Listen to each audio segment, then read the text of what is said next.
मैं तो ऐसा नहीं लाई थी।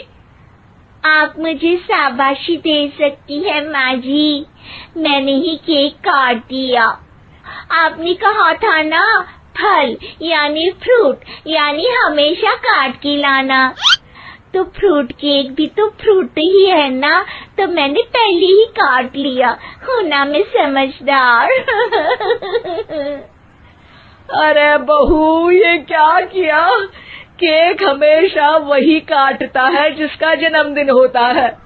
तुझे एक बात भी समझ नहीं आती, एक नंबर की बेवकूफ है।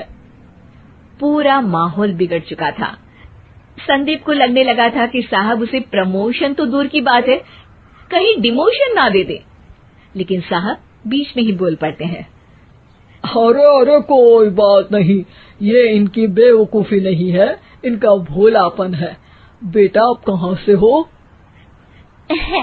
रामपुर गांव से।